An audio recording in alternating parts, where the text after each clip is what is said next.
Okay, that feels better. Groovy badoovy. Okay, see you soon. Bye.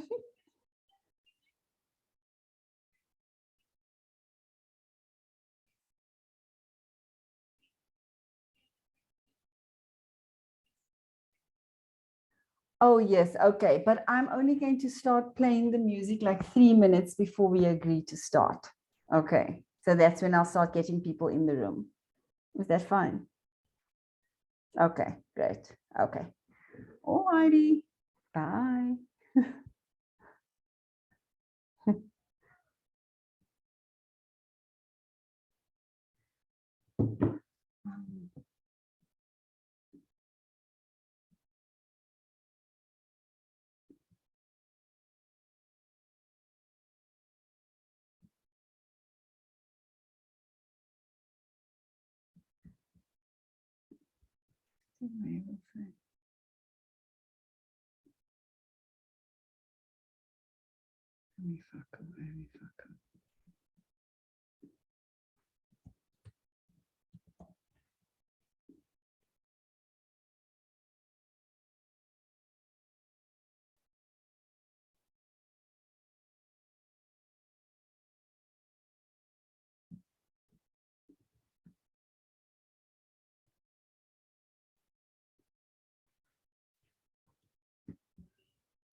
either physical and/or sexual intimate partner violence or non-partner sexual violence. Globally, 7% of women have been sexually assaulted by someone other than their partner. Globally, as many as 38% of murders of women are committed by an intimate partner. 200 million women have experienced female genital mutilation or cutting. Gender-based violence also has devastating socioeconomic impact on the victims and their families. The costs in seeking healthcare, reporting incidents to local authorities and the police, productivity losses due to injuries, add to the physical and emotional scarring that takes place. Sexual violence is the leading type of violence targeting women in Africa, accounting for 42% of all violence targeting women on the continent. The Nelson Mandela School of Public Governance at the University of Cape Town recognizes the importance of amplifying work across Africa at the local, regional, and continental levels to fight this gross injustice. We are grateful to have partnered with the Global Women Leaders Voices for Change and Inclusion to commission Ms. Masana Mulaudzi to write this discussion paper, which reviews legal and policy frameworks that address gender-based violence. Masana is the programs director at Sonke Gender Justice with experience in economics, human rights, peace building, conflict resolution, law, and international development. She is a scholar and activist who continues to do the difficult work that will help to build a better future for women and girls. We have an exciting panel of women's rights experts that will respond to the paper and share their experiences of working to combat gender-based violence. Ms. Matodzi Amisi will moderate the discussion and has worked in South Africa's government administration for many years. She's committed to community and social services and uses monitoring and evaluation, as well as evidence in the violence prevention sector, focusing on what works to prevent violence against women and children, as well as in gender responsive planning and budgeting. Since 2016, she has been involved in the Dialogue Forum to promote collaboration between government, academia, and civil society in the generation of evidence of what works to prevent violence against children. Ms. Zaina Kombo is an advocate of the High Court of Kenya with a passion for human rights and the role of law in development. Zaina worked for Haki Africa, a human rights organization, as the head of its Nairobi office, where she also served as the coordinator of the Africa Security Sector Network convened by Haki Africa, which works to hold the African security sector accountable for the actions as well as to protect and promote human rights and the rule of law.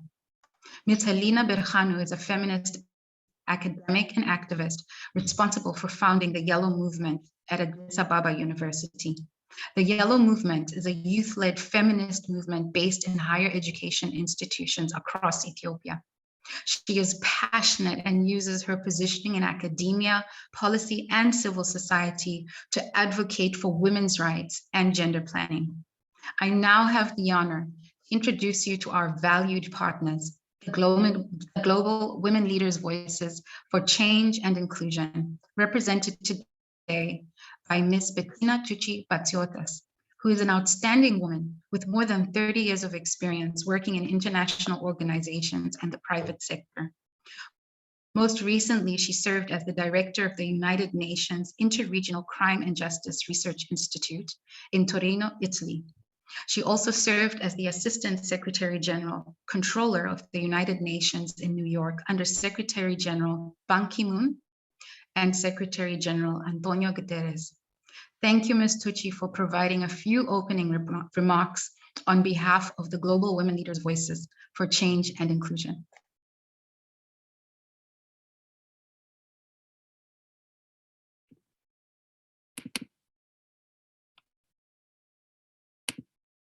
Thank you very much, Mabel. Good morning, good afternoon, good evening to all the participants in this webinar, and certainly to my valued panel members. I'm really delighted to be here representing the group of women leaders. And I want to tell you that we are particularly enthusiastic about having partnered with the Nelson Mandela School, such a reputable school that can do so much to influence, to advocate, to shape the conversation on the issue of gender-based violence in Africa and by repercussion around the world. I am here today to represent this group of 60 women that have come together as a group of women leaders to raise the voice. We call our motto Voices for Changes and Inclusion. The group was formed by 3 outstanding women leaders, Susana Malcorra, who was Foreign Minister of Argentina, and also was head of the cabinet, chief of staff for Ban Ki-moon. That's when I had the privilege of meeting her and working with her. The second one is Helen Clark. She was the Prime Minister of New Zealand, and then the Director General of the United Nations Development Program. And Irina Bokova, who was also Foreign Minister of Bulgaria and also Director General of UNESCO in Paris. These 3 outstanding women not only are amazing role models and led the path for women's voices, but also were very credible candidates for Secretary General of the United Nations. And even though they were not selected, and we are hoping that we're going to have a woman Secretary General eventually, they decided, instead of competing with each other, to come together and create a group that would really be an advocate and bring the experience, their experience and that of other women in the international community on behalf of issues like domestic violence, the importance of multilateralism, the role of women in peace and security, and other issues that are important to all of us: food security, climate change, and economic empowerment. We are particularly interested in developing an intergenerational dialogue and on promoting and creating current and future political leaders that can raise voices in issues such as the one that so importantly we are here to discuss today. So on behalf of the group of women leaders, I welcome everybody to this webinar. I am really eager to listen to the great work that Masana has done on this research paper, and more importantly, and as importantly, to make sure that it echoes, that it is divulged, that it is digested, that we all learn from it, that is another way of raising the awareness on increasing the impact of her research on communities at all levels: government, private sector, civil society, academia, philanthropists, and us as individuals. We bring our experience to the table. We need to raise our voice. And this is what our group does, the group of women leaders. And I really invite you also to look at our website, because I think that you will feel inspired by all these incredible colleagues that I'm privileged to join, because none of us were born women leaders, but somehow we were able to forge our way, supporting each other, believing in issues of humanitarian aid, of human rights, of development. We have joined our voices to support that. So thank you very much for this opportunity. I'm really looking forward to the presentation. And Mabel, if you agree, I think we should move on to the presentation. Thank you very much. Bettina, thank you so much for your words. I think they echo the solidarity that's in the room, and even with women who may not necessarily be here today, but who definitely share the values and the issues that you talked to in your introduction. Without taking any more time away from Masana, we'd like to give you the floor to share your presentation. Thank you, Masana. Thank you so much, Mabel, and thank you to everyone who has come together in what globally we recognize as Women's Month to reflect on the scourge of gender-based violence. Myself, as a victim and survivor of gender-based violence, this matter is really close to my heart, and I think in many ways the field found me. I think that the reality of the challenges that continue to plague those on the front line of response, and also the sense of urgency that underpins this work really bring us together, not just in a spirit of shared learning and reflection, but honestly in a spirit of urgency. We know that within our context and heightened by COVID-19, that the vulnerabilities that are faced predominantly by women and girl children across the continent and even across the world require urgent action. And yet, of course, we know that in light of the theme of in the 16 days of activism against gender-based violence to fund, respond, protect, and collect, the actions around what works in responding to gender-based violence, that they continue to be gaps. So I'm really excited about this opportunity to be here with everyone today. I want to begin by expressing a massive word of thanks specifically to the Nelson Mandela School of Public Governance, to GWL Voices as well for this opportunity, to Penny and Mabel for holding my hand through this process. It's a really daunting task to collect the evidence that's out there and also come up with some of the gaps that we're identifying that we've been long aware of. Also to Matodzi and the other reviewers who were able to give valuable input to strengthen this paper, and to the co-panelists who joined me in this reflection today, mindful that this is not the final say on GBV and the effective responses in the continent, but really beginning to articulate some of the obvious needs for change that we face today. So I do have a presentation here, and I'll try and run through it. Most of what is captured here is reflected in the paper, so I really do invite people to engage with that content.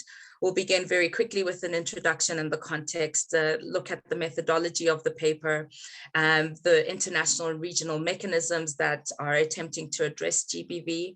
And then we go into really the heart of the paper, which is the national policies and practices to curb gender-based violence, before ending with some conclusions and recommendations. So what is the crisis? We know that 46% of African women, which is just under half of African women, are estimated to experience gender-based violence in their lifetime. We know that this is heightened by existing vulnerabilities. And we know that up until recently, the prevalence and the scourge of gender-based violence was largely responded to through a lack of coordinated response. In East Africa and in East and Southern Africa, 20% of women, that's 1 in 5 women and girls aged 15 to 24, have experienced gender-based violence at the hands of their intimate partners. And so on the backdrop of these existing vulnerabilities, COVID-19 amplified exposure and experience of gender-based violence.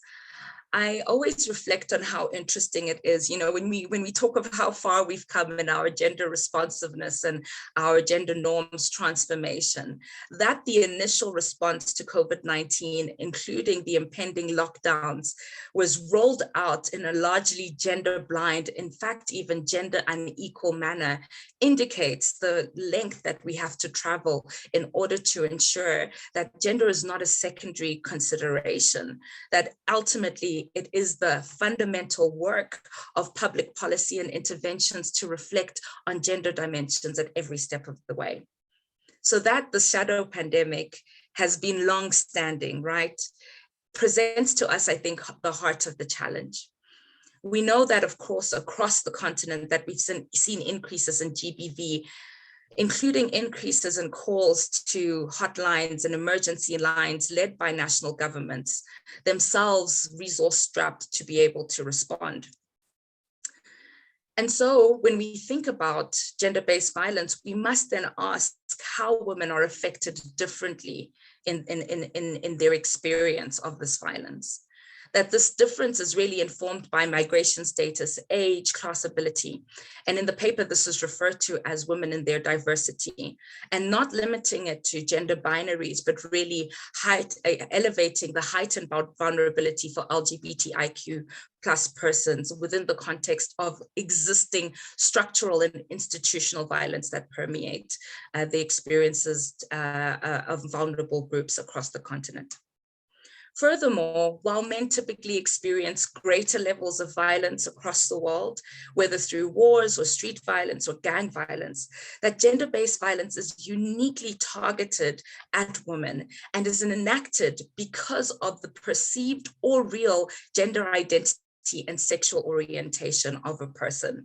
And again, this reinforces that underlying the structural violence that people continue to experience, that there is fundamentally even a criminalization of difference and variety in gender identities and sexual orientation, whether these are real or perceived across the continent and in fact the world. And that, importantly, women experience higher levels of intimate partner violence, which is embedded in a life cycle of abuse. There was a really interesting paper done by the Center for the Study of Violence and Reconciliation in South Africa, which found that as early as 5 years old, young girls were already inducted into a system that devalued them because of their gender and experienced suggestive mannerisms and behaviors because of their gender. And in this context, we then recognize that the primary problem of gender-based violence is thus men's use of violence, whether it be physical, psychological, sexual, financial, or otherwise, and also the harmful norms and behaviors that underpin this use of violence, not only at an interpersonal level, but also at an institutional, community level and structural level as well. There is an importance here to recognize that we do see levels of violence within same-sex relationships. And I really want to foreground that this is really an under-researched, under-supported area of intervention. It was not addressed at length in the paper because of the limited evidence, but it must be mentioned as a priority for policy going forward. And then just to say that the definition that we've used for this report is that gender-based violence is violence directed against a woman because she is a woman, and that is informed by General Recommendation 19 from the CEDAW Committee. The heart of this research is really informed by two main questions, which is what are examples of what has worked in African communities to combat gender-based violence? And are there existing case studies that demonstrate grassroots and indigenous solutions to the problem? And what is the global versus continental standard in dealing with gender-based violence? The paper drew from an evidence or a pool of secondary data, including peer-reviewed articles, policy briefs, news articles, and civil society reports. But we must be mindful, even within the push for a more decolonized way of doing research and understanding knowledge and how knowledge is created and facilitates learning, is that grassroots actors continue to be under-resourced to do the type of research and learning that is often then put online to inform these kinds of discussions, debates, and even policy recommendations, which you'll see as a cross-cutting thread in the paper. The other thing is that there's a challenge of what is methodologically sound in terms of understanding the causes of gender-based violence. So Chalk et al. Found that of several hundred studies, that only 34 were deemed to be methodologically sound. And this is because it's very difficult to say that in a context of multiple interventions from various actors at the state, civil society, academic level, or private sector level, what is the direct impact of those interventions? So things are often happening simultaneously, and understanding impact becomes a challenge. There's also the need to foreground that increased awareness and heightened knowledge of one's rights around gender-based violence has been shown to indicate an increase in reporting levels of gender-based violence. And so at the time of looking at statistics, it's very difficult to ascertain whether or not there has been an actual increase in gender-based violence or an increase in reporting for any cycle. However, there are promising signs. Research indicates that we can see positive impacts working simultaneously because of legislative reform and community engagement, addressing harmful norms, and of course, looking at the structural drivers of gender inequality, itself important for responding to GBV. I'll spend a very brief amount of time on this part of the research, which is really looking at the international mechanisms to address gender-based violence. And maybe just to foreground that all of these interventions that we're seeing at the international and regional level are really foregrounded by active and robust engagement from civil society.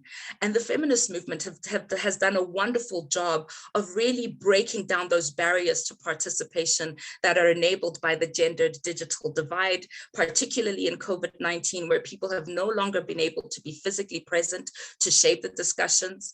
However, the mass consultation and participatory approaches that underpin, for example, the Generation Equality Forum and the outcomes from that process have resulted in accompanying financial resources and political commitments to end gender-based violence under the Sustainable Development Goals. This has all had a positive effect of sustaining and ensuring robust mobilization and advocacy from civil society across the continent.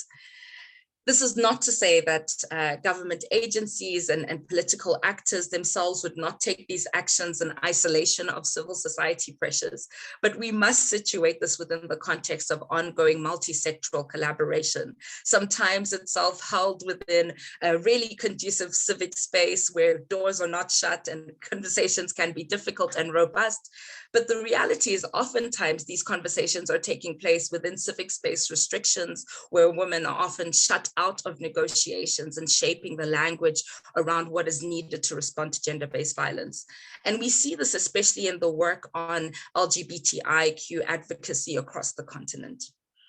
Encouragingly, the Maputo Protocol in its revision under the 2014 AU Resolution 275 has included recognition on sexual orientation and gender identity minorities, and that all of the premises and articles of the Maputo Protocol be read in that lens.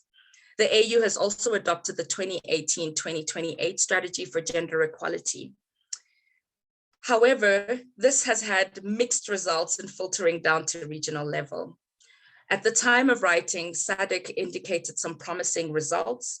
11 of the SADC members had laws on domestic violence and 13 on sexual assault. The challenge was that these were uneven in their response, resourcing, and implementation. And thus, the model law on GBV that was developed last year provides policymakers with some guiding language on what the legislation should address in order to respond to gender-based violence. I'm pleased to say that the development of this model law was informed by consultation with community-based and civil society organizations.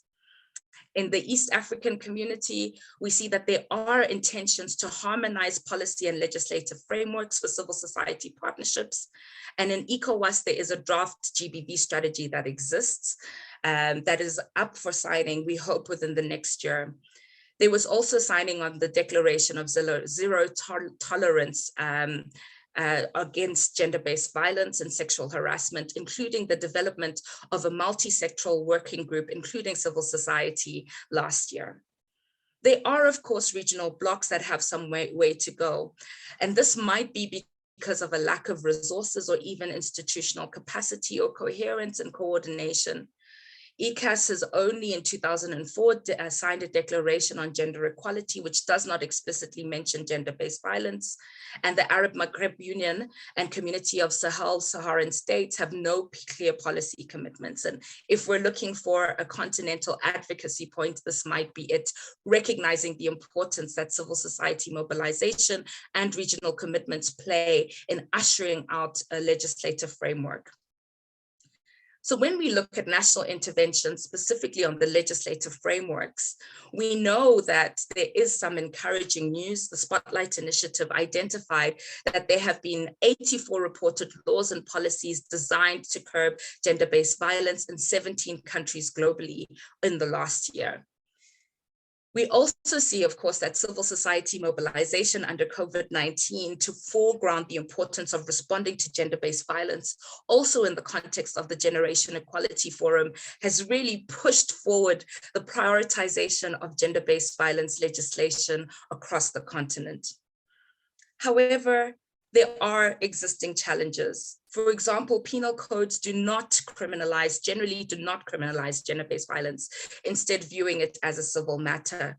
For example, cases of marital rape, where we see that women who are victims and survivors reporting marital rape are often told that this is a domestic issue. There's also a limited conception of gender-based violence and how the policy infrastructure is designed to respond to this.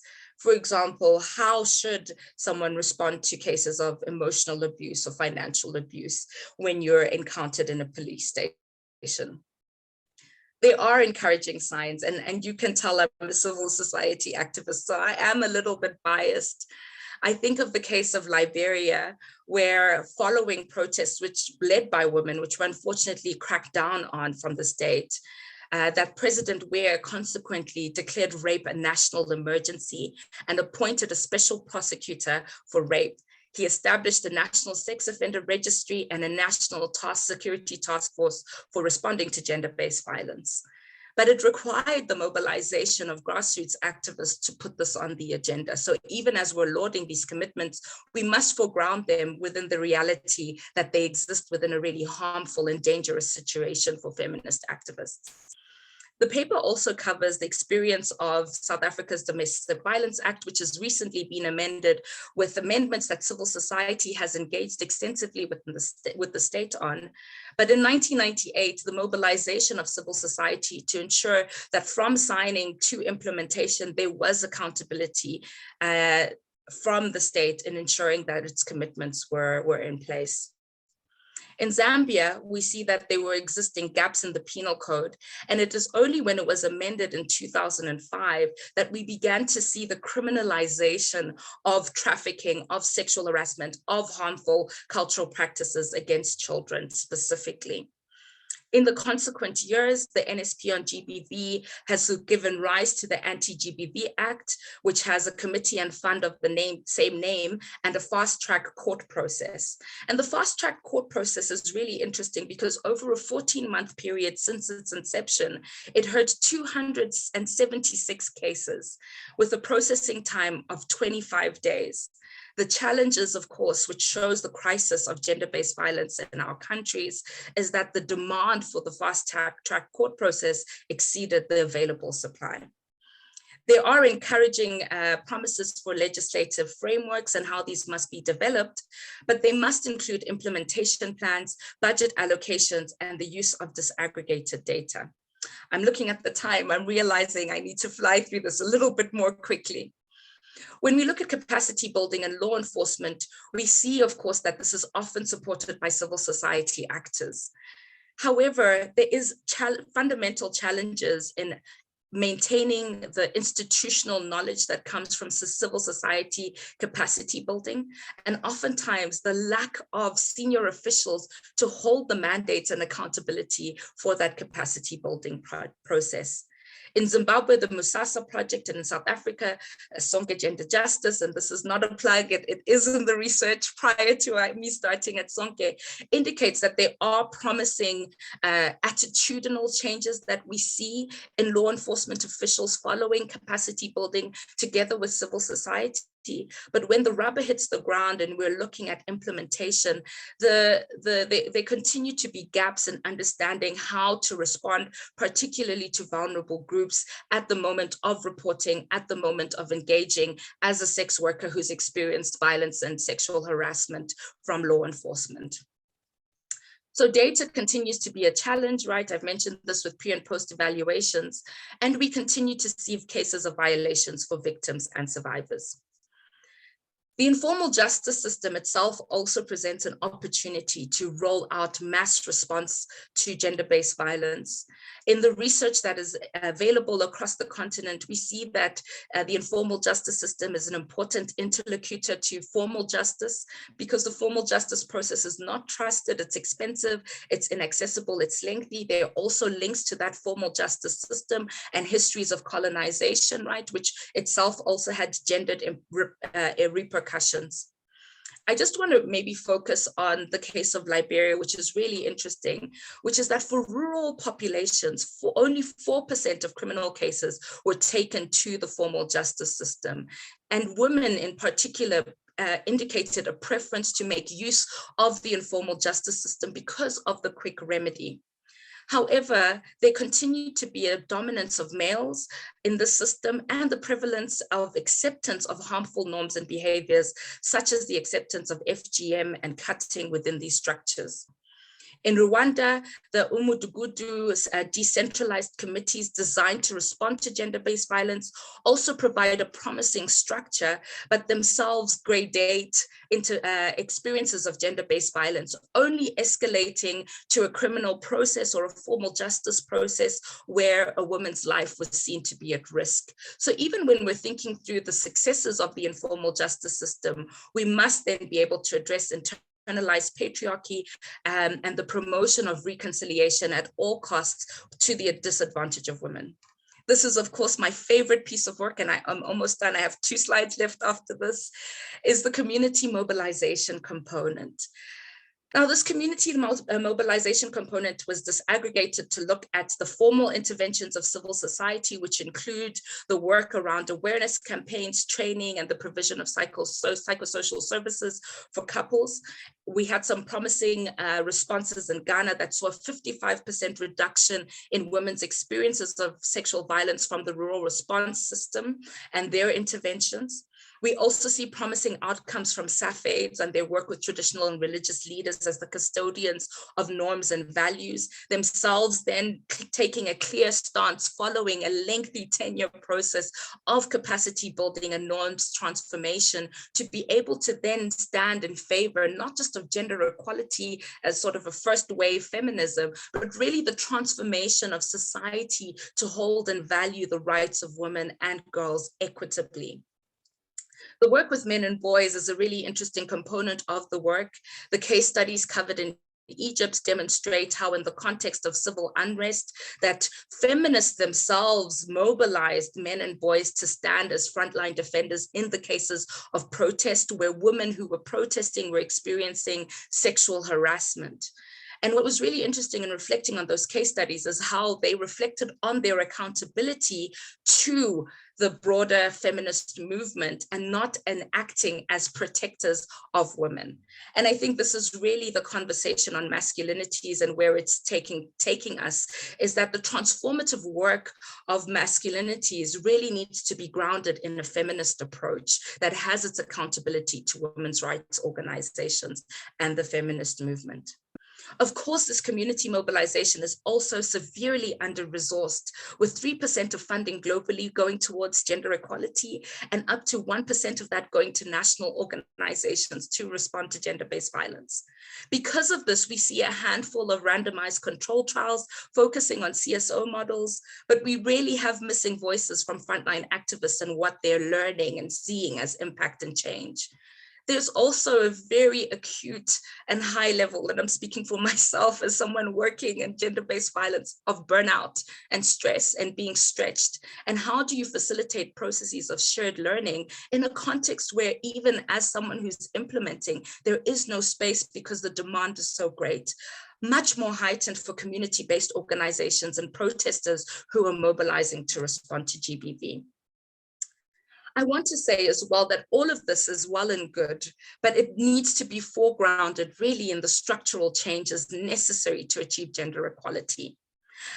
Oxfam reports that as of 15 March 2021, 85% of the 107 COVID-19 loans negotiated between the IMF and 80 governments included plans to undertake austerity measures once the health crisis abates.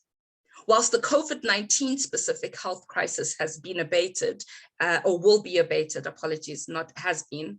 We know that the shadow pandemic and the continued levels of gender-based violence require an equitable distribution of state resources to respond to gender-based violence. Across the continent, we see the under-resourcing of social services. We see the expansion of gendered wage inequality and unemployment, and the heightened levels of vulnerability faced by Black women, especially those who are in migration. So there is a need to support living wages and enhance social protection and dignified livelihoods to facilitate the departure from domestic violence and options for creating a coherent and safe environment for women who are exploring those options. All of this must also be grounded in ensuring the right to freedom of assembly, association, and expression for women's rights and feminist movements across the continent. And this is my last slide, I promise. The conclusions and recommendations are, at the regional level, we recognize and see, for example, in SADC and East Africa and in the EAC, how the provision of policy frameworks has enhanced the domestication of legislation to respond to gender-based violence at the national level. More must be done to ensure that GBV policies are created alongside model laws for national stakeholders.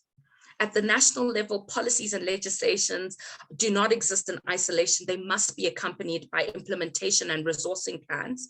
The informal justice processes must be regulated and situated within a human rights language and discourse that emphasizes feminist principles and practice.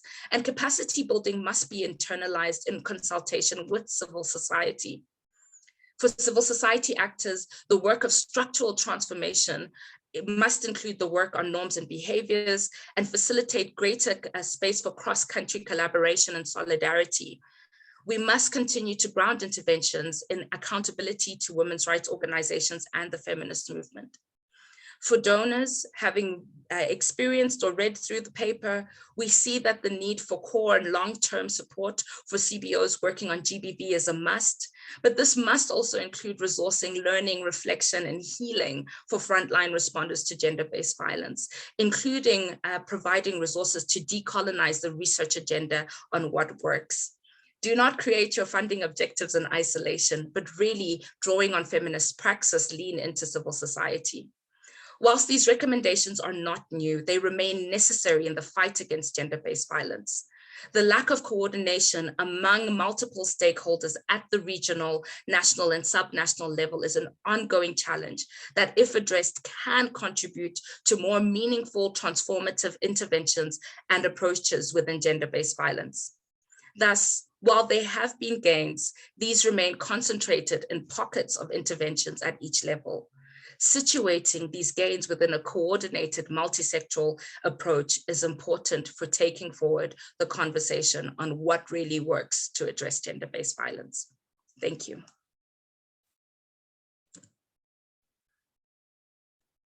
Thank you so much, Masana, for your work and for an insightful presentation. It's very clear from your work that much has been done. There's still a lot of work that needs to be done, but there's a lot that's been happening at regional, continental level and at national level. And there's a lot we can build on to drive the work to reduce violence, to prevent violence against women. And in a way, I think, strong policies that are well resourced, like you just outlined, are a starting point, an important milestone in most societies, because they set the tone for what is acceptable and what is not acceptable in our societies, what we will accept. And also, they offset, or they kickstart the process for responding, for galvanizing stakeholders to work together to respond to a problem. There's something that struck me from your paper. It's sort of like one of the line that I think you carry throughout the paper. You say, you argue that no single isolated strategy to address gender-based violence can be effective. Rather, deploying a whole systems approach to gender just and equitable policy development, resourcing and implementation in collaboration with civil society is critical to move the needle forward. in the GBV response. And couldn't agree more. This is something that resonates with actually a recent definition by the Violence Prevention Forum in South Africa, who argue that violence prevention is the whole of society, working deliberately and sustainably to remove sources of harm and inequality and heal woundedness by intentionally growing an ethic of mutual care, respect, and inclusion to build peace. And there's areas where this work is connecting what you're arguing, what many other organizations are arguing, who are working on the ground, who are working in communities, who are seeing the impact of gender-based violence in communities.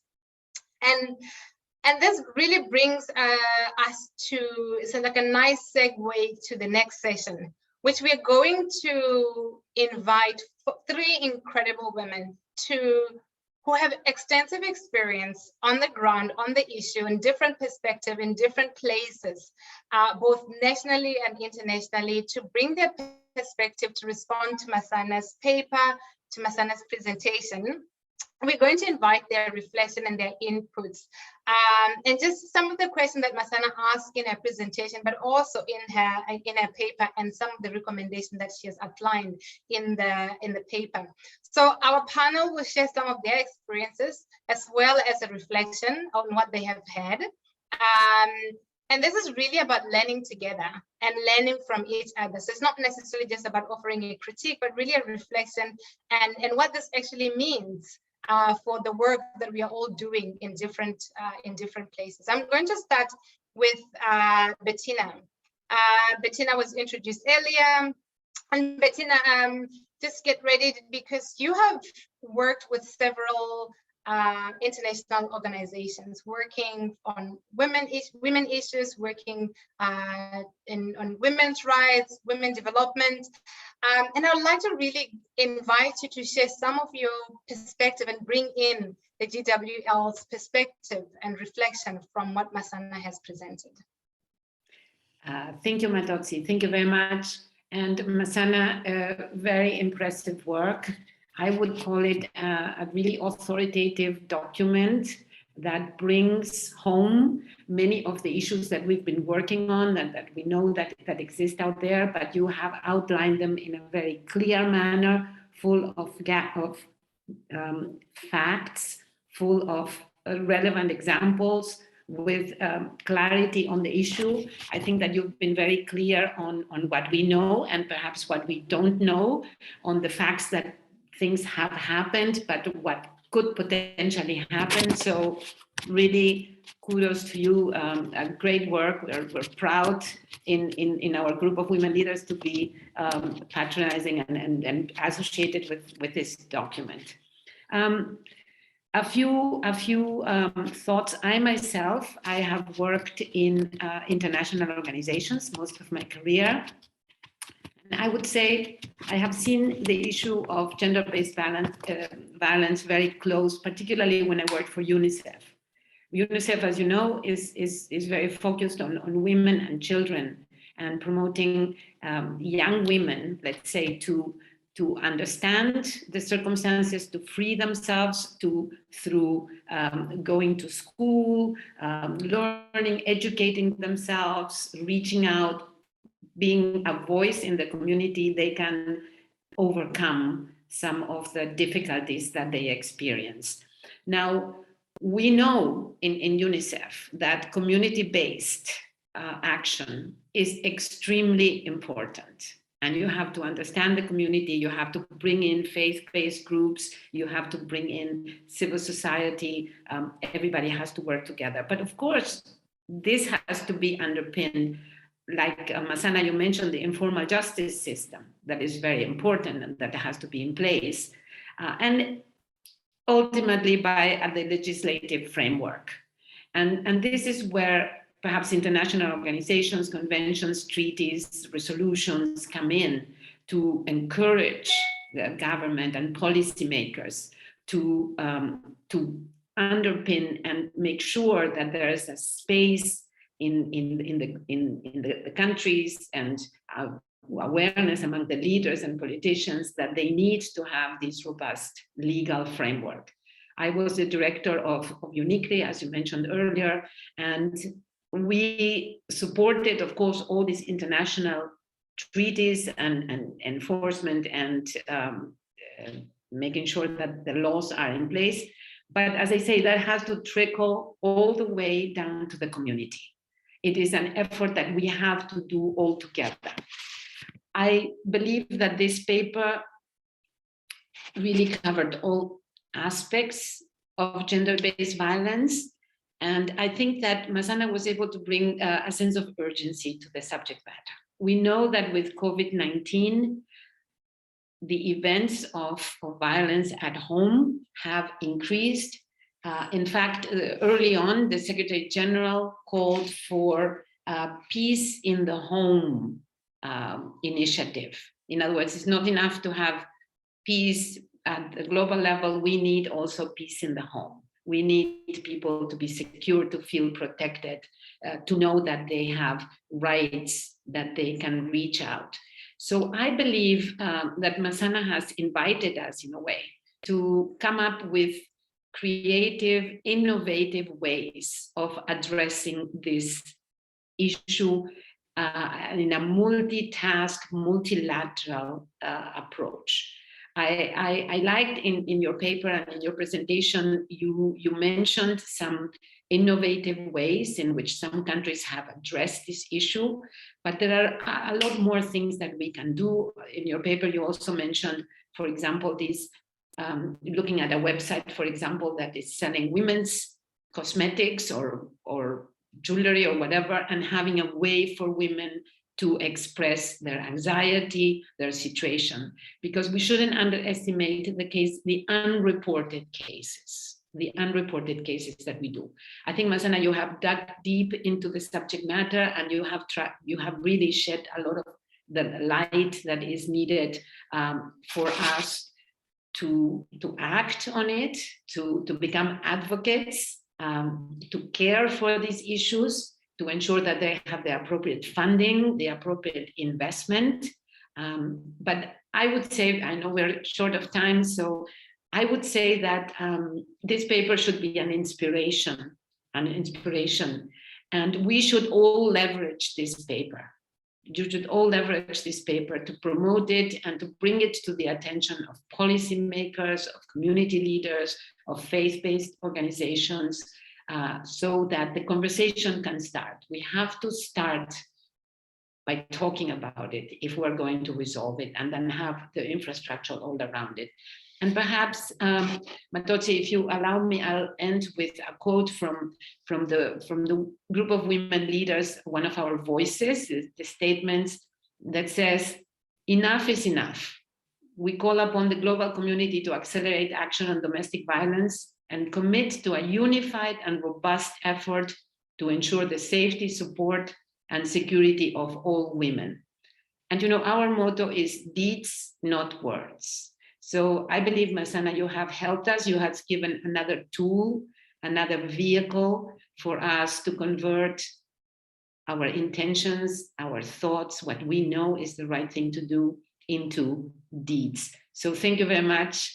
And I look forward to the wider dissemination of the papers. And I really invite all the audience also to post it, to follow it, to read it, and to act on it, most importantly. Thank you very much. Thank you so much, Bettina. And I think you raised a very important issue, because I think we need interventions at different levels. You need pressures on national governments coming from international organizations, as much as we need also the work of civil society organizations and many other agencies within nation states. So that's a very important point. And moving from that kind of sort of international level, I'd like to invite Zaina. You have worked, Zaina, in Kenya. you have worked within the legal system, you've worked in communities, you've worked with security forces to promote accountability, to promote human rights. And we would like to just get your perspective in terms of what resonates for you in what Masana has presented. What do you see as opportunities to strengthen legislative responses in Kenya, but also probably in Africa at large? She spoke very specifically about issues around penal codes in countries and the importance of that in our response to GBV. So just invite you to have your reflection. Thank you so much, Matodzi. And I mean, it's an honor to be here joining you to comment on this very impeccable paper. Thank you, Masana, for the good work that you have done. You have mentioned a couple of things that really resonate to some extent. I just felt like, okay, was she in Kenya when she was writing this paper? Because the issues that you raised, I'll start with the informal justice system. I mean, our culture as East Africans has contributed a lot to perpetrate gender-based violence. In some communities, we have something called masla, that for example, if it's defilement, they would either want the perpetrator to marry this child and some form of compensation is done and the matter is over and done. And it has been a battle for human rights defenders, and especially if they're women, to fight this vice and try to tell the families that you cannot settle a defilement case out of the court. It is immoral to begin with, but this does not resonate with the community leaders, community elders. If you look at the burnout and stress and the security situation that the human rights defenders put themselves into, the situation around it all is really bad, because even if you go to the police stations and you're following up on a GBV matter, some of the comments you'll get is that you like it when families break up. Those are some of the comments. For example, I've had clients who tell me, Zaina, I think I want to file for divorce because if I don't, I fear I'll die in my marriage. I fear he will kill me. And I'm given two examples from the same community. You see such a family, you see such a family. The wife died, and those things are just whispered and they're never taken up because no one wants to speak about it. And because it's, it's a woman issue, and you'll find comments like, oh, she was too vocal, or she never used to respect the husband, etc. But the fact that for example, a woman doesn't respect her husband doesn't mean she has to be killed because she was disrespectful. There are many other things you could do. I like your contribution when it came to funding of CBOs. You find in our context, not every woman human rights defender, or male for that matter, that we have male who are also feminists and focusing on trying to end this shadow pandemic, but not everyone will have the papers. And so some of them fight for GBV at their own individual level. They will just, sometimes you find a child who has been defiled on the road, or it could be your neighbor, or you just never know where these things will happen. And so you take up that matter, you go to the police station with your own means, you try and find, the justice for this child, but then your own position as a human rights defender working individually makes you, puts you in a precarious position. And those who have founded community-based organizations might not have the proper structures, might not have the academic qualifications, might not have all that the donors want so that they can be supported. So I'd like to emphasize that the donors need to be a little bit lenient when it comes to the grassroots, the communities that work towards ending GBV in Africa. If you look at burnout and stress, this is something that came out a lot, of course, during the COVID pandemic, and then we have this GBV. And one of the key things that I also picked from the paper is the emotional and psychological abuse, which does not have something that you can take as evidence. You suffer psychologically, you suffer emotionally, you're deprived of all the support emotional support. Even you as a human rights defender, we have a number of women who've been left by their husbands because of the work they do. People do not understand that this is just out of the love of humanity and not just wanting to be seen or wanting to act like an advocate or an activist. I don't know what will happen because, for example, let me give a very recent example. We had a viral video going around, I think it was March 7th. A lady was sexually harassed by some, we call them boda boda guys. I don't know what name you give them in your context, but the motorbike guys who just carry people for some short distances and you pay them like $1 or less. So we had that video trending, and this woman was sexually harassed. It was really embarrassing even to watch the video. And now you hear that the courts have released the perpetrators for lack of evidence. If you look at sexual harassment, for example, at the office space, when your boss, for example, spanks you, or even if it's a colleague, but not necessarily your boss, but just anyone, it could be anyone even below you, but of course of any other gender other than you. When you get spanked, how do you report to a police station and give them evidence that someone has touched me inappropriately? So we still struggle with these issues, and as much as we have a beautiful legal and policy framework, especially here in Kenya, we have the Protection Against Domestic Violence Act, we have the Sexual Offences Act, we have the Penal Code, we have a number of legislations and policies that deal with sexual and gender-based violence. But then when I come back to the security agencies, they are sometimes the perpetrators by omission. You go to the police station and the questions they start asking, are you sure?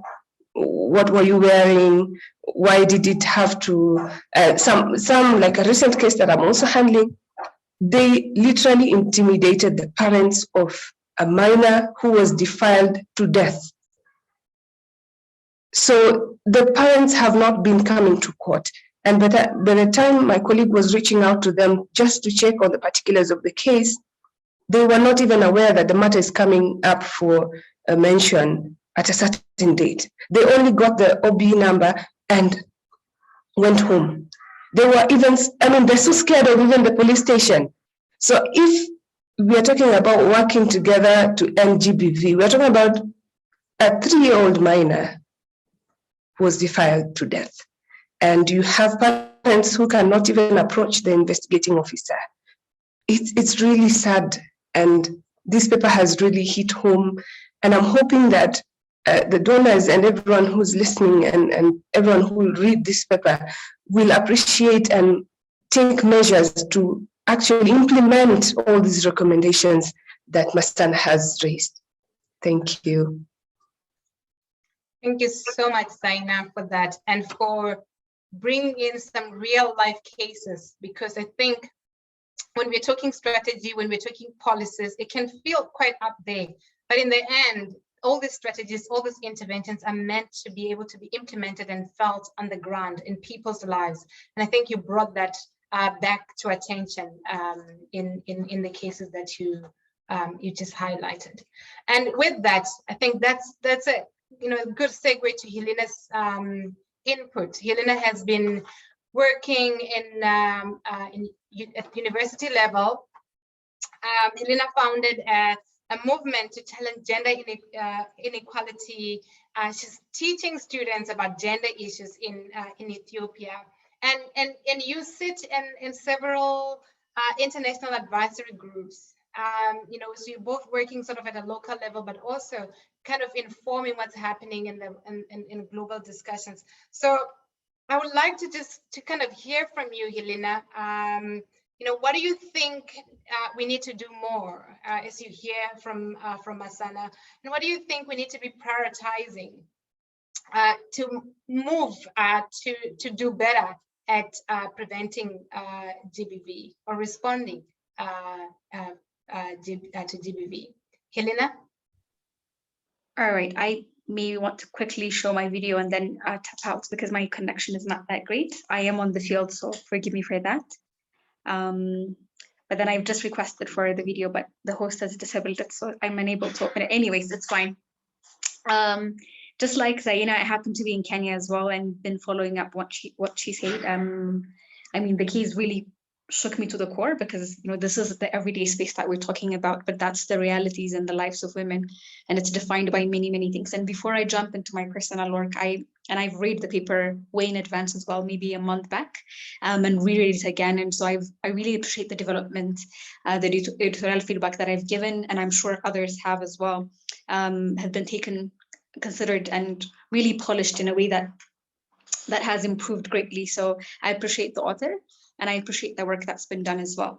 And you know, the occurrence and prevalence of gender-based violence in Africa is not a new phenomenon, and it's unfortunately something that we encounter every day in different spaces.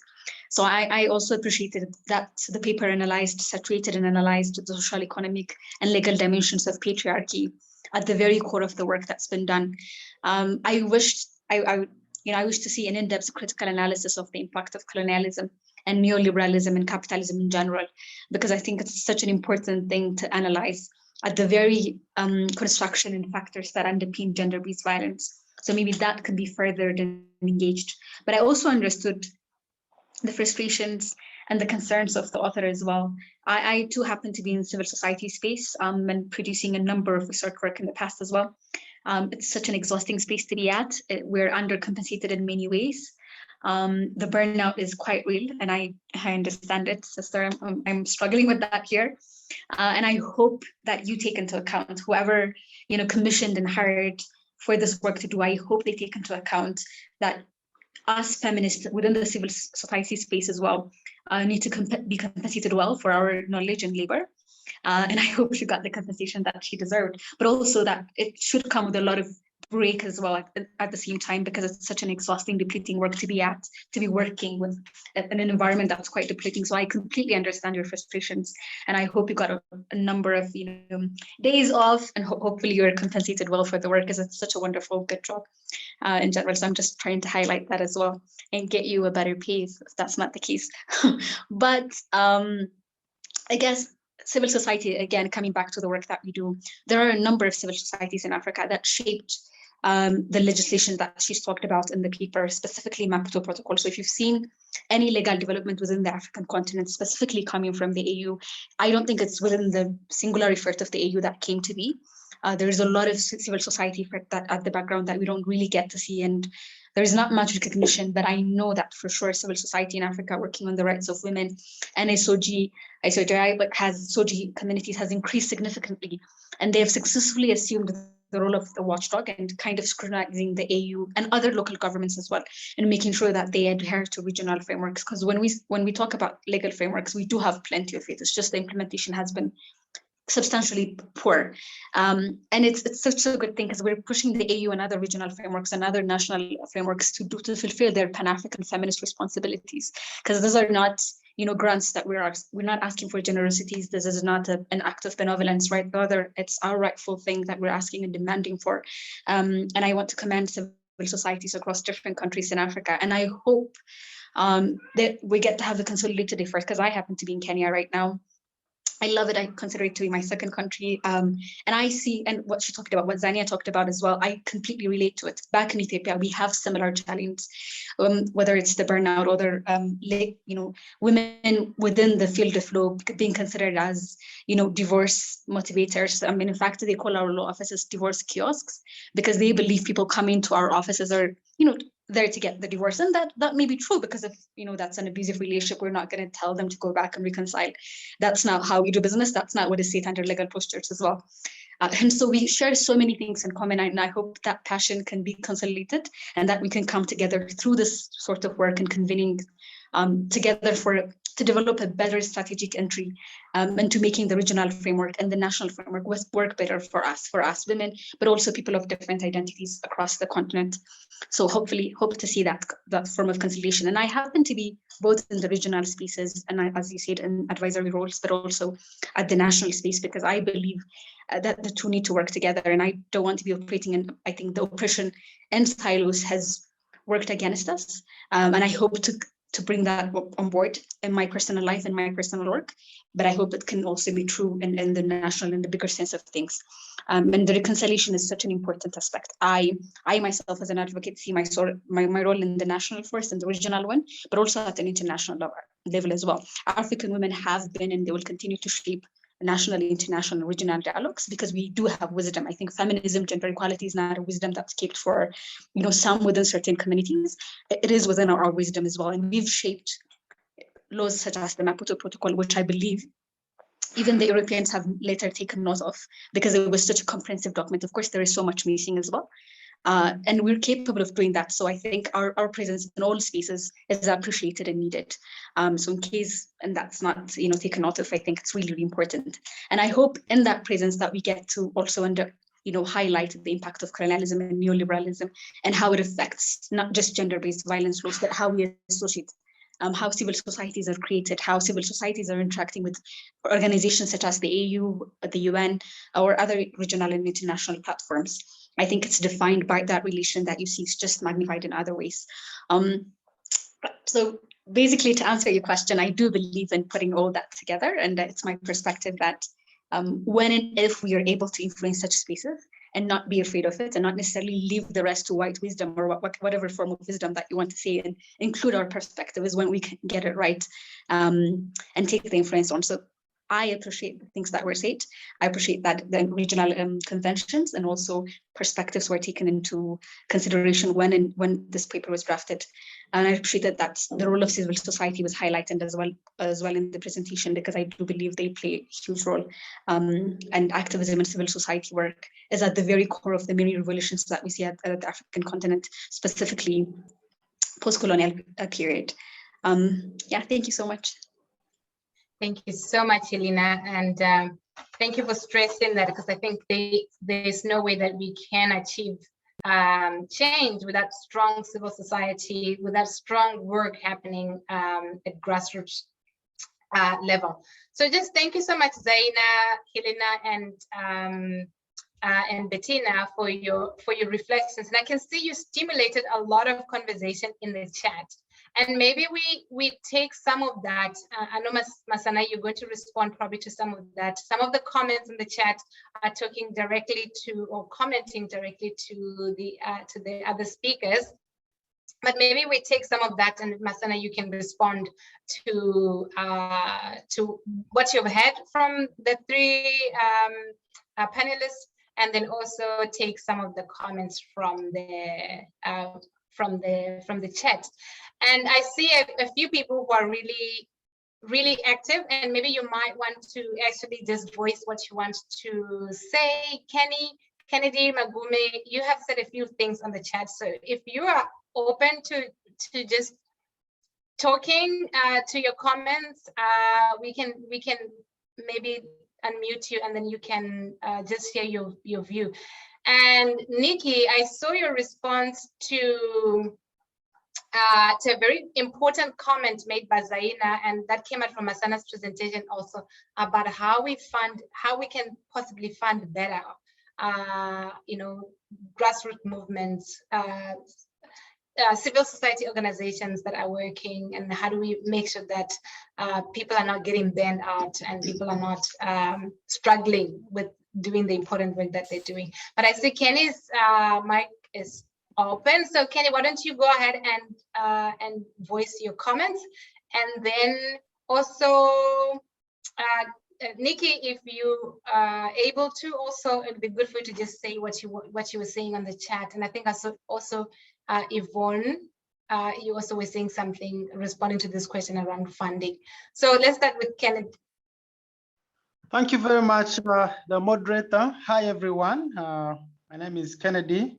I'm based in Kampala, Uganda. I'd like to send my sincere thanks to Masana when she was presenting, indeed, I thought she had visited my community because most of the issues that she was sharing were really on the grassroots. But I wanted to add my voice on her presentation, especially when it comes to the extractive sector or the mining, oil and gas sector here in Uganda. We have had highly pronounced gender-based violence in that field, because these sectors require a lot of land to establish the infrastructures to enable the exploitation.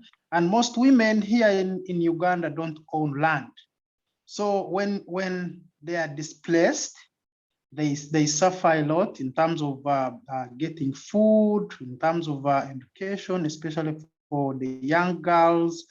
And sometimes when it comes to compensation, it is the male who always determine how much they are supposed to invest back to cater for the family. Or sometimes most men who have received this compensation have ended up marrying up other women and sending away these mothers or the women that have been with for generations. And for that reason, we've even had some cases of women committing suicide with their families, their children, because they really have lost hope. They have nowhere to live. They have been chased out of their homes. And it is very unfortunate that there hasn't been a lot of or deliberate consultation or participation targeting specifically women when it comes to developments in the mining, oil and gas sector. Most of the meetings are male dominated. Most of the local opportunities are male dominated. Most of these companies claim that, for example, the mining sector or the oil and gas sector is heavily masculine and it would require men with energy to participate. So we are seeing that these sectors have, in most cases, left women behind. They are increasingly becoming economically vulnerable and exposing them to dangers of domestic violence. That's what I wanted to mention. Thank you very much. Thank you so much for that. And I will share on the chat, there's an interesting case, and I think it's a case out of Malawi, where women actually put a case, a civil case against a company, but instead of using the laws in their own country, use the laws in the country where the company is listed for their violation. And it's an interesting case for how we can get accountability for some of these multilateral companies that are operating in different countries. So an important point that you bring into the discussion, Kennedy. Yvonne, you have been having a discussion around the funding issue. Do you want to just bring that to the discussion? Yes, thanks, and thanks everyone for your input. This has been very interesting, and I suppose many of the findings are along the lines of things that we know, but you know, we really do need reminders of these things to make sure that we focus in the work that we do. So Masana, thank you very much for the work that you've done here. And thanks for sharing it with us.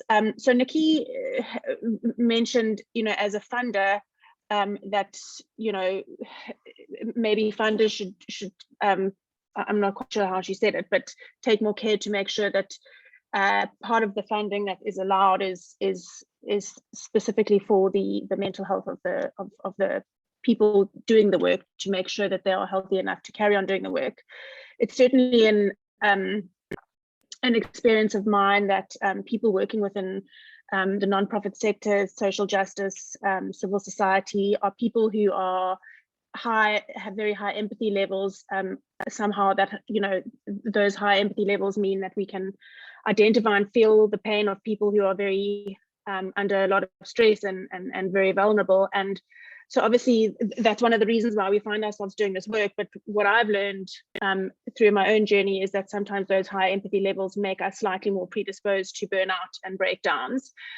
So I think Nikki's point that she raised was excellent, and maybe there's some room for conversations to be had around allocating specific funding packages to people doing this work and working in the space, just to make sure that they keep them themselves as healthy and balanced and debriefed as possible, so that they can carry on being effective.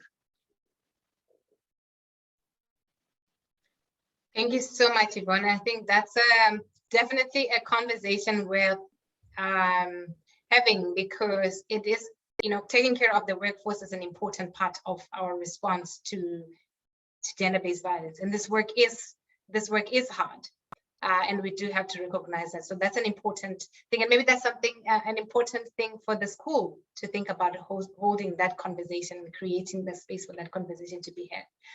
And Masana, I don't know if you can come back and just your reflection on what you've heard from even the comments that have been made by Kennedy and Yvonne, but also the ones that on the chat. I don't know if you saw the comment about whether we, if the study couldn't have been more focused, if we looked at like specific region. I know somebody responded in the chat, but just maybe to give your own thoughts also on that. Thank you so much, Matodzi, and to, I think, colleagues, first of all, for being very generous in your reflections on the brief. It is quite daunting to, first of all, in the context of recognizing the push for decolonization, write a paper on Africa, because there is no one Africa, the Africa that is experienced in the suburbs of South Africa is very different to the Africa on the coasts of Mombasa, is very different to, the Africa across the continent where borders are porous. And so I do really take the generosity of the inputs, and also very much want to thank Helena for advocating for extended leave and more resources for me. But yeah, really grateful to hear that, but also I think really mindful of that feminist solidarity that underpins this work, and to say that, there is no one version of what has worked that is fail-proof or that can be copy and pasted into another context. The challenge is, of course, when we think about the responses to gender-based violence and the recommendations, is that it is, much like colleagues have said, situated within a country that is, within a continent in a context that has not yet fully freed itself from the grips of colonization. And when I think, for example, of states that had decentralized governments, and what this meant for a post-colonial state, and I say this in the political sense, mindful that economic decolonization is yet to be fully realized, is that there's an absence of state infrastructure to respond to the needs of its population. And furthermore, recognizing that embedded within colonial structures is really a deep misogyny.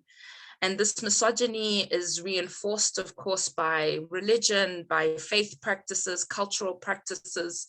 And you hear it even as, fellow activists are reflecting on the response. We are divorce makers or divorce kiosks. Foregrounding, I think, the fundamental takeaway and why we've struggled so much to respond to gender-based violence, particularly as it pertains to African women, is that we continue to be perceived as commodities. We continue to be undervalued and dehumanized in the context of interpersonal relationships, in the context of our experience and our right to claim space and bodily autonomy moving through the streets, in the context of engaging with government officers when our rights have been violated, or even when we're seeking services.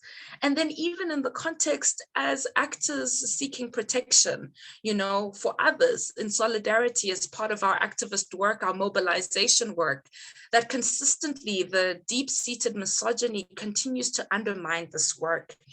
And then when you add in the global political economy, the effects of war, the effects of discrimination, I think it's really easy to feel discouraged and hopeless within that environment.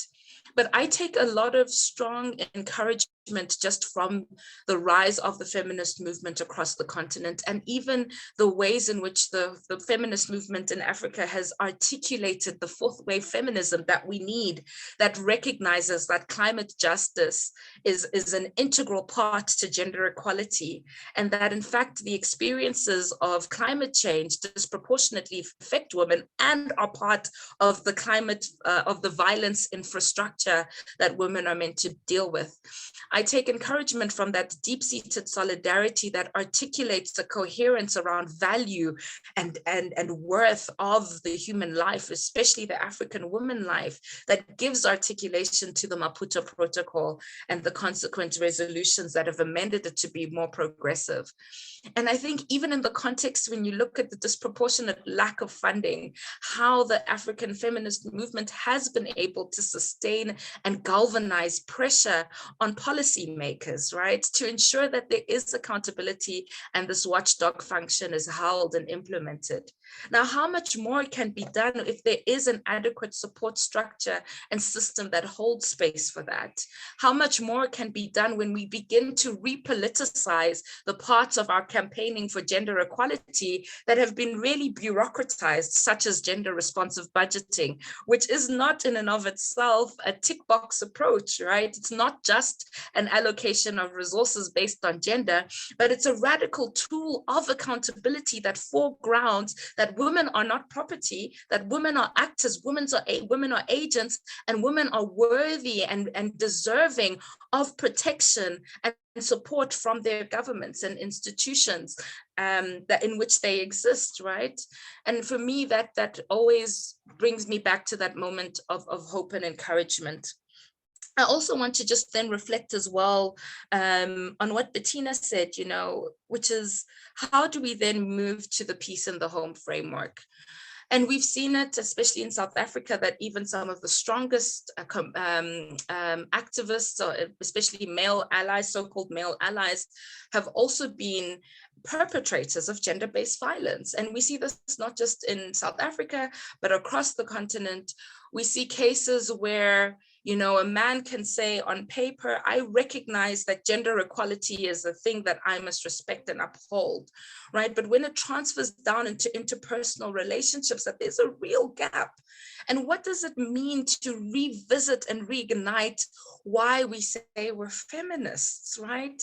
Because feminism isn't something you put on and walk into the workplace and say, I'm a feminist, and then you go home and you take it off and you live another way. Like the consistency of this work requires a radical transformation of the agencies that purport to be about this work. And that is the real challenge, is that even the police officers and law enforcement officials, the doctors who we're dealing with, who on paper, even within their institutions, recognize gender equality as a priority, are still custodians of patriarchy and misogynoir violence that is fundamentally racist and ableist and sexist and homophobic. And I think this is where we again begin to rebuild our coherence. You know, we advocate for the legislative changes because we know that gives legitimacy to the accountability we're requiring from institutions. We advocate for the national strategic plans on gender-based violence and the associated resource allocation so that we can channel those resources further down in the stream of first-line respondents and move our action, as Bettina said, into deeds and away from just words. And then I just really want to foreground and celebrate. I think the challenge of self-care has been foregrounded extensively. And we know that, especially in the GBV field, that there has been a recognition of the need for self-care. But self-care is also a political feminist tool. Self-care is fundamentally about the space to have freedom and relaxation, to be free from structures of violence, to find coherence. It's not just a massage or a pedicure on a Friday, right? That there are fundamental structural shifts in the world of work that are necessary. And because women's rights organizations are so cash-strapped, even our engagement with corporates is situated within a capitalist extractive relationship. So when we're talking about self-care, we have to fundamentally root that in community care and collective care. What does it mean for all of us doing this work to hold first-line responders in an environment that recognizes their right to play and rest? And I'm really encouraged that we are and we continue to have this conversation. The reason we keep saying the same things is unfortunately because of the truth of the matter, is that the same things still need to be said. And I'm deeply humbled and thankful for the space to reflect alongside feminist greats and women's rights activists and partners in this space. Thank you. Thank you so much, Masana. And I think that brings an end to this part of the program. I think there's still some comments in the chat that we might not have responded to, so maybe we can respond to them in the chat to all our panelists. And I'm going to hand over back to Mabel. Thank you very much, Mabel. Thank you so much, Matodzi. Thank you to Masana, to all of our panelists for the powerful contributions that each of you have made to this important conversation. As part of the team at the Nelson Mandela School of Public Governance, I just want to reiterate that this is a first step, at least within our community, to actively make a clarion call for solidarity. We recognize that each of the issues that have been mentioned are huge. It seems like an almost impossible task, but we are encouraged by each of the stories, the examples that we've heard at the local level, what people are doing with so little to impact the lives and the cases of injustice that confront women and girls, especially when it comes to gender-based violence. So once again, I'd like to emphasize that we are collaborating with our partners. We want to continue work in this area. We are passionate and driven and realize that we can't do it on our own. Our partners can't do it on their own. The activists on the front lines cannot do this on their own. And I think if we join forces, we'll be able to reach so many milestones together. And it may not happen in our lifetime that we'll see a huge change, but someone's life will change as we support one another, and the lives of many women and girls will change. And I was so encouraged by the link that Matodzi shared of the case that Malawian women took to the courts in the UK about cases of violence in their place of work that had not been addressed in their own country, sadly. And so at this point, we're coming to the end of the session. I want to thank our panelists once again. I'd like to encourage us to share the paper with our networks, engage with it, write to us. My email address is mabel.sithole, SITHOLE, @uct.ac.za. And let us know how you'd like to continue this conversation. My instincts, and this is off the record, my team may be like, me. But we would actually like to host a brainstorming session on next steps in collaborating, especially to pick up on the threads that have come up in this session, which are very, very important. I'd like to finally thank our partners, Global Women Leaders, Voices for Change and Inclusion, women that have gone ahead of many of us that have faced so many obstacles and managed to make an impact globally and at home. Women who are full of humility, loving, passionate, and who are so willing to give as well. So we are so honored to partner with you and continue and looking forward to continue this journey with all of you. Masana, a big congratulations on the hard work. And I think we all appreciate the soul, the passion, and the expertise that you have poured into the piece of work that is published. At this point, because we recognize that the statistics that we looked at that were mentioned in this session represent real people, represent a woman or a child, represent communities, families that have been impacted by this violence. We'd like to take a moment of silence to acknowledge this injustice. And we'd also like to take a moment of silence to honor those on the front lines who are dealing with this on a day-to-day basis, who carry the trauma of what they're confronted with back home every single day. Thank you very much.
To know that they can break free from the power of abuse.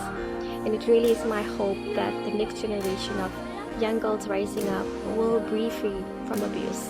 So share this song with every woman you know.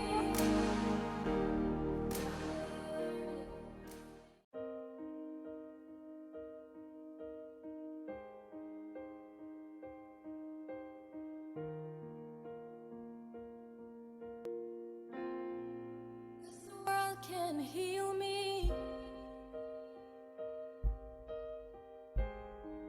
This world can feel me.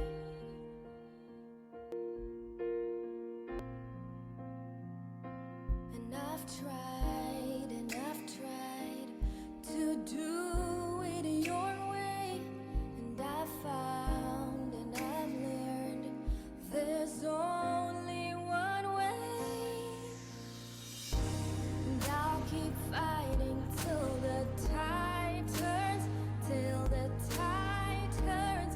I'll keep waging a war till it ceases. And I'm yearning to be free. And I'm learning this ain't me, this ain't me. And I don't need I don't need you this much. I don't need you. I don't need you.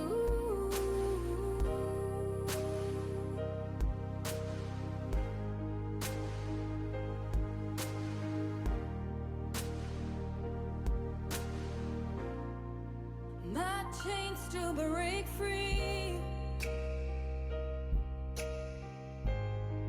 My wounds are healing.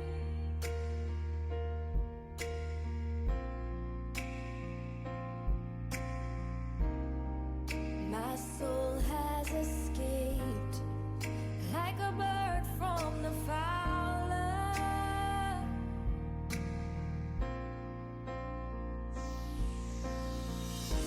And I'll keep fighting till the tide turns, till the tide turns. I'll keep waging a war till it ceases.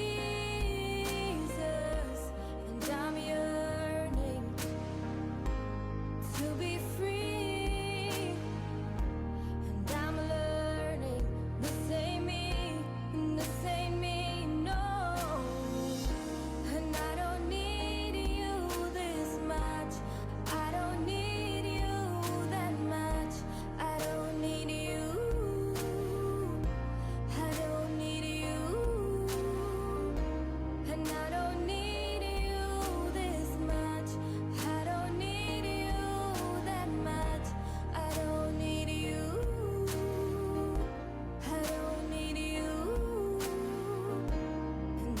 keep fighting till the tide turns, till the tide turns. I'll keep waging a war till it ceases, and I'm yearning to be free, and I'm learning this ain't me, this ain't me. And I don't need you that much, I don't need you this much, I don't need you, I don't need you, I don't need you this much, I don't need you this much, I don't need you. 'Cause this ain't me, this ain't me, no. I wanna be free, I wanna be me. This ain't me, I wanna be me.